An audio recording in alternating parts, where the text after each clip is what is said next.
In the gun world, it's easy to get caught up in the usual suspects: 9mm, 45 ACP, 5.56, and so on. They're everywhere, in the movies, on store shelves, in your buddy's safe. But sometimes, the most interesting calibers are the ones that no one's really talking about. The quiet performers, the misunderstood, the overlooked gems. Over the years, I've come across a handful of calibers that genuinely surprised me, either because of how well they perform, how unique they are, or how little attention they get despite offering a ton of value. And today, I want to shine a little light on them. This isn't about the biggest boom or the flashiest numbers. This is about discovering the underrated, those calibers that might just change your perspective the next time you're browsing the gun counter. So here are my top 5 amazing calibers most people don't think about, but maybe should. If you've been around firearms for any length of time, chances are you've shot a .22 LR. And if you're anything like me, you probably started with it too. It's the cartridge most of us first touched when we were learning to shoot. Cheap, simple, and forgiving. But somewhere along the line, it became a bit of a punchline in certain circles. Oh, it's just a .22. I've heard that so many times it almost sounds like background noise. And I think that's a shame. Because here's the truth. The .22 LR is wildly underrated. It's not meant to stop a charging bear or punch holes through armor. That's not its role. What it does offer is versatility, economy, and practicality in a way few cartridges can match. You can train all day on .22 without emptying your wallet.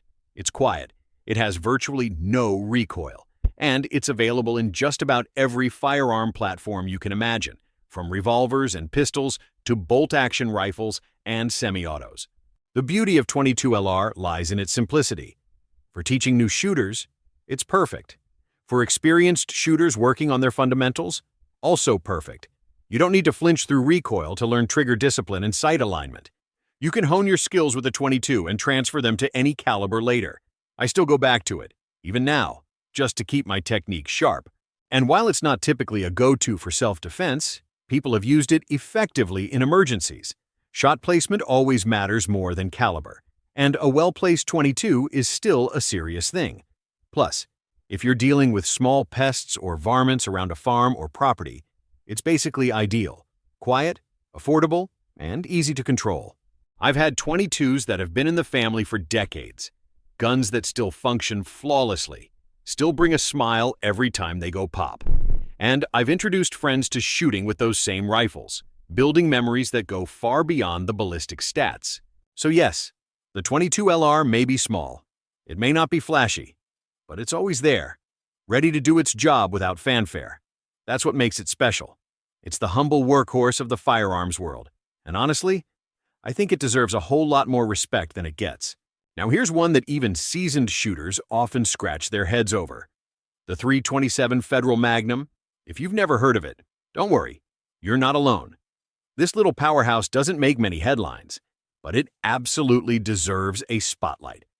I stumbled across the .327 Federal Magnum a few years ago when I was looking for something with the punch of a .357 Magnum, but a bit more manageable in terms of recoil, especially in small frame revolvers. What I found was a caliber that not only checks that box, but brings a few unexpected advantages to the table. Let's talk about performance. The .327 Federal Magnum operates at higher pressures than the .357, pushing lighter bullets at speeds north of 1,500 feet per second. That means you're getting serious energy with surprisingly mild recoil, especially if you're firing it from a steel-framed revolver. It's snappy, sure, but nowhere near as punishing as .357 Magnum in the same size gun. But what really makes the .327 special is its versatility. Most revolvers chambered in .327. Federal Magnum can also fire .32 H&R Magnum, .32 Smith & Wesson Long, and even .32 ACP in some cases. That's 4 different cartridges in one cylinder. It's like a multi-tool for ammo, and it opens up a world of options for shooters who want flexibility in their loads, especially during ammo shortages. I've found it particularly enjoyable in compact revolvers. Models like the Ruger SP101 or LCR chambered in .327 give you 6 rounds instead of 5, thanks to the smaller cartridge diameter. That one extra round might not sound like much, but in a defensive situation, it could matter. Despite all this, the .327 hasn't caught on in a big way. Part of it might be timing. It came out in the late 2000s when the market wasn't quite ready for another niche revolver round. Ammo availability is another factor. It's not on every shelf, but if you can find it, and you take the time to shoot it, I think you'll be as impressed as I was. It's a caliber that punches above its weight, offers unique flexibility, and gives you real stopping power without beating up your hands. That's why, for me, it absolutely earns a place on this list. I'll be honest, this one has a special place in my heart. The .22 Magnum, or .22 WMR, is probably the most underappreciated round I've ever spent time with. It's not flashy, it's not trendy, but man, it's good. And the more time I've spent with it, the more I wonder why it's not more popular. Most people dismiss it offhand. They hear .22 and immediately think of the standard LR, low recoil, low power, plinking only. But .22 Magnum is in a totally different league. It's not just a slightly better .22 LR, it's a seriously capable cartridge with some impressive real-world applications. What blew me away the first time I shot it was how flat and fast it is. We're talking about velocities in the 1,900 to 2,200 feet per second range out of a rifle barrel. Even out of a pistol. It's moving, and it hits with far more energy than people expect from something with .22 in the name. But here's the kicker. It still has virtually no recoil. It's got this zippy, crackling feel when you fire it, but it stays dead flat and super controllable.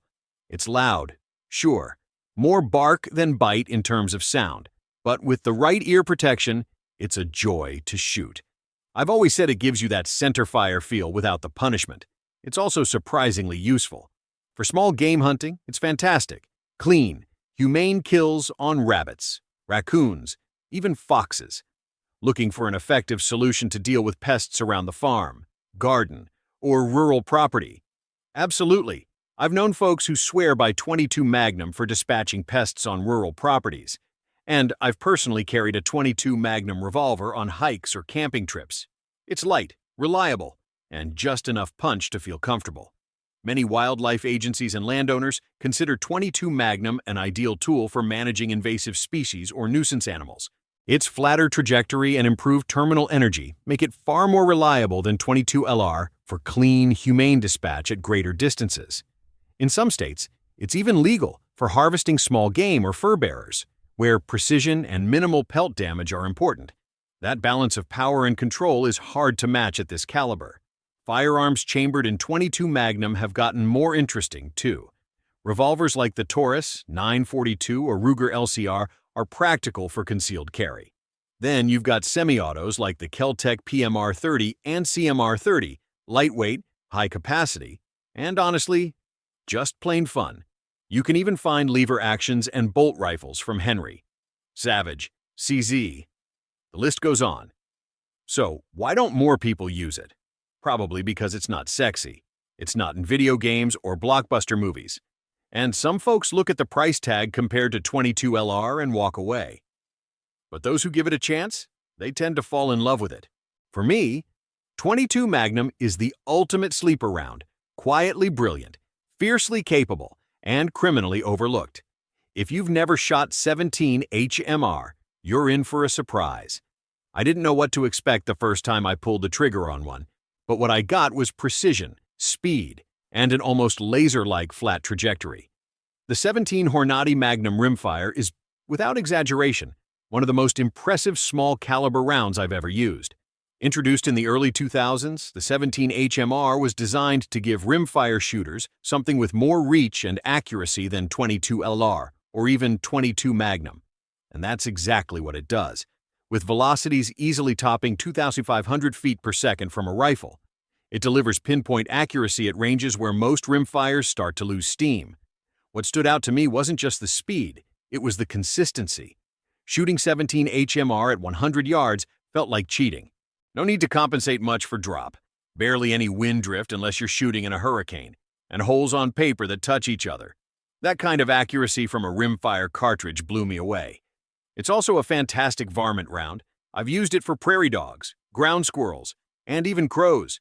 The terminal performance is impressive for its size. It fragments on impact, doing the job quickly and cleanly.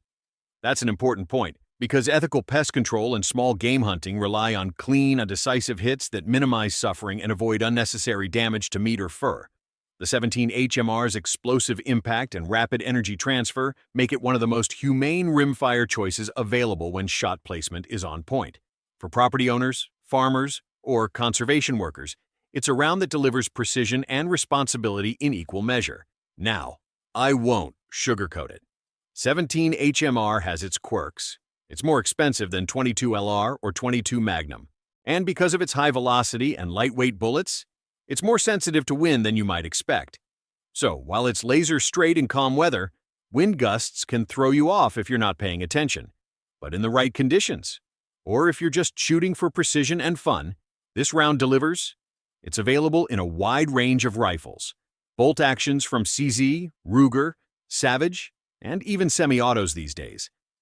I've personally found the Savage A17 to be an absolute blast, reliable, accurate, and a great way to burn through a box of 17s with a big grin on your face.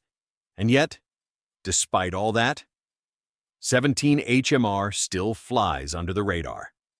Most folks have heard of it, maybe even seen a box at their local shop, but never tried it. That's a shame, because this round deserves way more attention. Trust me, take it to the range once, and you'll get it.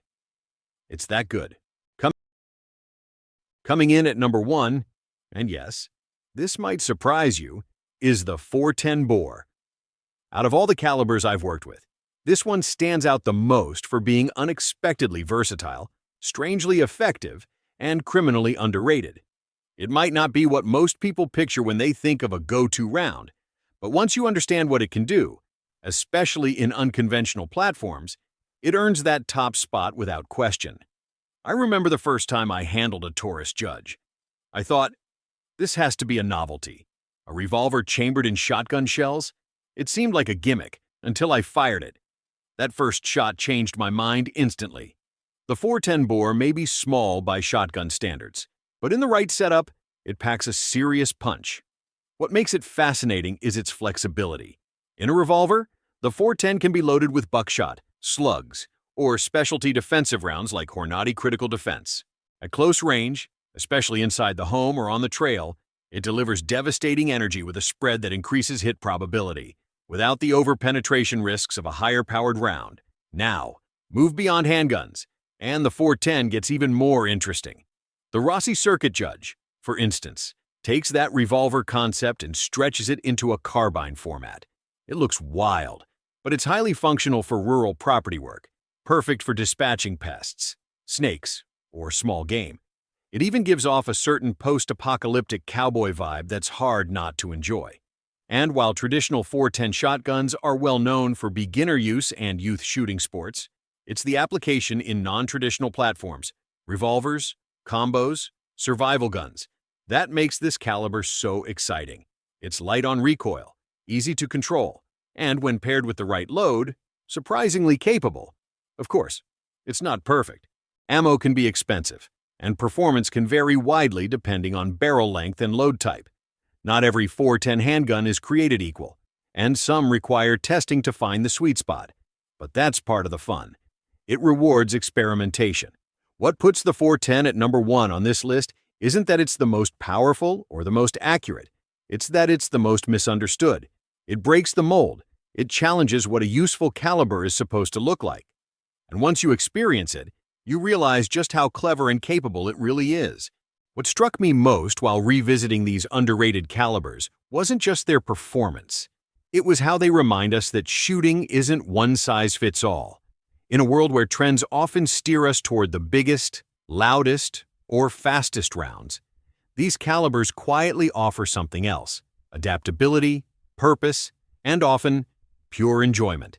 Each of these cartridges serves a specific niche, and that's something we don't talk about enough.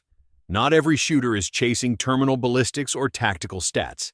Some are looking for comfort, accessibility, or a way to reconnect with the fundamentals. Others simply want something fun, something different, something with character. And honestly, that's the beauty of this hobby. There's room for the classics, the oddballs, and the forgotten gems. So if you've only been sticking to the usual suspects, maybe it's time to step off the beaten path. Try something new. Pull that dusty revolver out of the case, or say yes to the strange caliber you keep passing by at the gun shop. You might be surprised at what it offers. If this list got you thinking, or reminded you of a caliber you love, drop a comment and share it. Thanks so much for watching. Really appreciate your time. I'll catch you in the next video. Take care and happy shooting.